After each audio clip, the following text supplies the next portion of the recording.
السلام عليكم ورحمة الله وبركاته. اللهم صل وسلم وبارك على سيدنا محمد عليه أفضل الصلاة والسلام. سبحان الله بحمده عدد خلقه ورضا نفسه وزنة عرشه ومداد كلماته.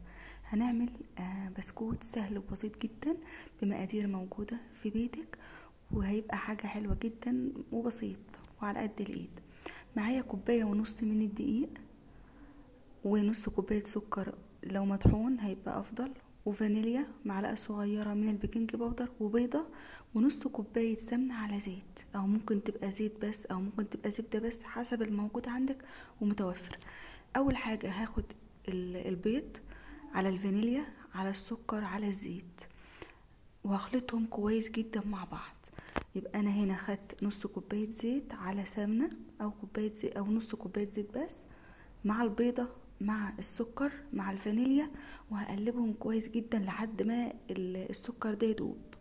لو سكر بودر هيبقى بودر هيبقى افضل. ليه؟ علشان هيتخلط معاكي بسرعة. هقلبهم مع بعض كويس جدا لحد ما الخليط ده ينعم معاكي. بعد كده ونزلت بمعلقة صغيرة من جوز الهند. معلقة صغيرة من جوز الهند هتدي طعم حلو جدا وريحة حلوة. هبدأ انزل بالدقيق وهرش عليهم رشة ملح، واحط هضيف معلقة صغيرة من البيكنج باودر. خلي بالك هيفرش معاكي شوية في الفرن وهيرجع ينكمش تاني.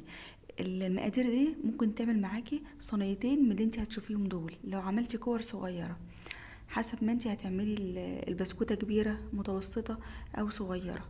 يبقى الحجم في ايدك انت بقى بتحبيه، يعني عايزة صغير هيعمل معاكي كمية اكبر. هبدأ ان انا اخلط المكونات كلها مع بعضها. الدقيق بقى بالمكونات شايفين بقى العجينة لمت بسرعة، ويعني طرية جدا ولينة معاكي. اسهل من كده مفيش. دقيق كوباية ونص دقيق، معلقة صغيرة من البيكنج باودر، معلقة صغيرة جوز هند، نص كوباية زيت على سمنة او نص كوباية زيت بس، وفانيليا، وبيضة واحدة. هبدأ بقى اشكل. عايزة تعملي كبير صغير زي ما تحبي. هخلط المواد السائلة مع بعضها. هاخد الزيت على السمنة والسكر والبيضة مع بعض والفانيليا، واقلبهم كويس جدا لحد ما يدوبوا خالص مع بعض. هبدأ بقى اشكل عندي العجينة. لو عايزة تشكليها بقى بعد ما تعملها كور تشكليها بالشوكة، انا هنا جبت غطا وبدأت ان انا اعمل شكل على الوش. عايزة تقسمي العجينة لنصين، تعملي نص بالكاكاو ونص بالفانيليا، هتضيفي معلقة كاكاو على المقادير اللي انت هتاخديها، وتضيفي معلقة من الحليب بس، وهتبقى معاكي شكلين. يعني ابسط من كده مفيش يا جماعه. الصينيه دي ممكن تعملي منها صينيتين بنفس الحجم لو عملتي كور صغيره. عايزه اقول لكم ريحته يعني كانت قلبة البيت بصراحه، ريحته حلوه جدا وحاجه اقتصاديه وبسيطه قوي. يعني مفيش كلكعه في المقادير، مفيش يعني ابسط من كده بصراحه. عايزه بقى تضاعفي الكميه وتعملي كميه كبيره، اعملي.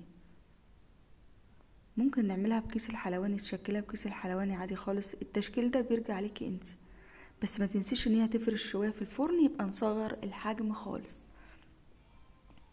يا رب يكون الوصفه دي عجبتكم. اتمنى انكم تشجعوني بلايك واشتراك في القناه. هي القناه صغيره قوي، بس صدقوني وصفاتها هتعجبكم جدا والافكار هتعجبكم. في ناس مثلا يعني ايه، انا كنت عامله قناه قبل كده زي ما قلت لكم.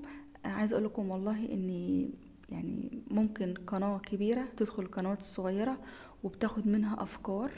على فكرة يعني هي علشان قنواتهم بتبقى متشافة، فبياخدوا افكار القنوات الصغيرة، فهي بتبقى الارزاق على الله سبحانه وتعالى يعني.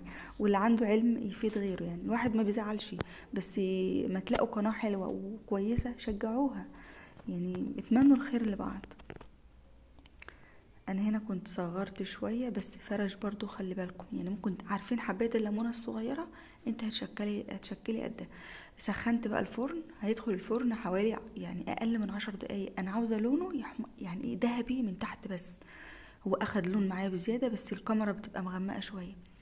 وبعد ما ياخد لون ذهبي من تحت، هياخد ايه بقى ايه، تولعي الشواية من فوق ياخد لون بسيط خالص. يا رب يكون الوصفة البسيطة دي عجبتكم، واستنوني في افكار كتير جدا. بس عاوزة تشجيع يا جماعة، شجعوني. يعني القناة لسه جديدة قوي، يعني لسه برضو مش متشافة، فيعني التوفيق من عند الله سبحانه وتعالى. كده بقى خلصت الصاج بتاعي، هدخلها الفرن زي ما قلت لكم، انا عايزاها تاخد لون بسيط جدا. بصوا بقى بعد ما طلعت من الفرن هتحس ان هي نفشوا شويه كده. هو الكاميرا برضو خلي بالكم بتكبر الحاجه، بس كان حلو قوي وريحته حلوه يعني، ريحته حلوه بشكل. يلا بقى اعملي بقى كده بعد الفطار كوبايه شاي بلبن او كوبايه قهوه زي ما تحبي، وتقعدي بقى تاكلي البسكوت كده بمزاج رايق يا رب. وكنت هنا كنت بوريهولكم، يعني شايفين بقى شكله زي ما قلت لكم الكاميرا بتكبر. هنا كنت بقول لكم ان هو اخد لون بزياده، بس الكاميرا برضو بتغمق شويه. بصوا بقى دايب، يعني بصوا دايب يعني، وحلو قوي بصراحه. استنوني في فيديو جديد، والسلام عليكم ورحمه الله وبركاته.